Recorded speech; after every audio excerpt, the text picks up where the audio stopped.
আমি আপনাদের ধোকার ডালনা করে দেখাবো। এখন ডালটা মিক্সড করে নিতে হবে।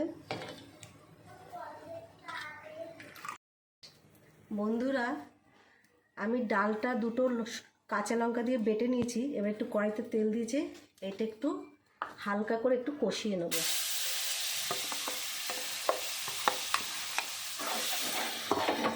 এবার আমি পরিমাণ মতন নুন দিলাম,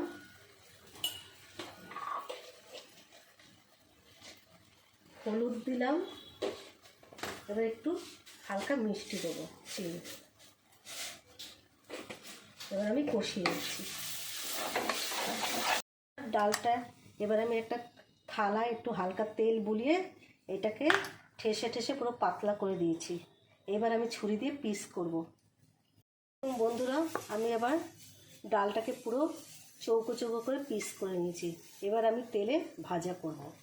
এখানে আমি নিয়েছি জিরে বাটা 1.5 চামচ, 1 চামচ ধনে বাটা, 1 চামচ লাল লঙ্কা বাটা আর আদা বাটা 1 চামচ। বন্ধুরা, আমার তেল গরম হয়ে গেছে। এবার আমি চৌকো করে কাটা ডালের ধোকাটা এবার আমি ভাজছি।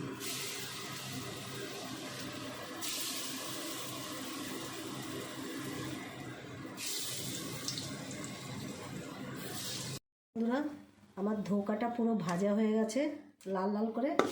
এবার আমি কড়াইতে একটু জিরে ফোড়ন দিলাম,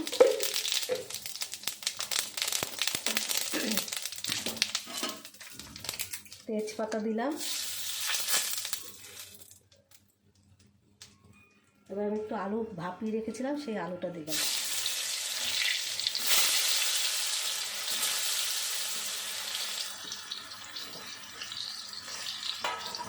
এবার আমি হলুদ দেবো পরিমাণ মতন,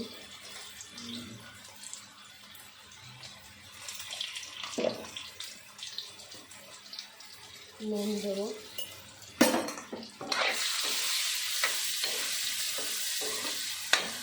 এবার আমি লঙ্কা, ধনে, জিরে, আদা বাটা করে রেখেছিলাম, এবার সেইটা এখানে দিয়ে দিচ্ছি। এবার কষাবো।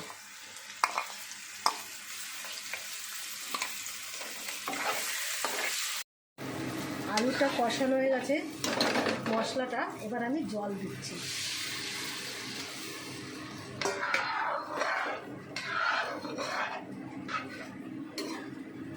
এবারে ফুটবে, তারপরে আমি ধোকাটা দেবো। বন্ধুরা, আমার ঝোলটা ফুটছে, এবার আমি দিয়ে দিচ্ছি ধোকাটা।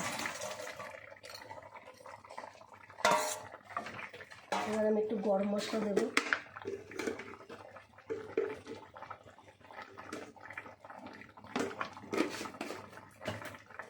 একটু হালকা মিষ্টি দিয়ে দিলাম।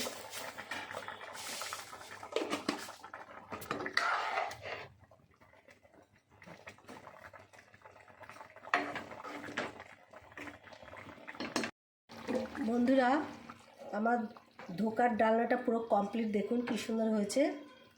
ভিডিওটা ভালো লাগলে সাবস্ক্রাইব, লাইক, শেয়ার করবেন। আপনাদের অনুরোধ করছি আমি, প্লিজ আপনারা আমাকে সাবস্ক্রাইব করুন।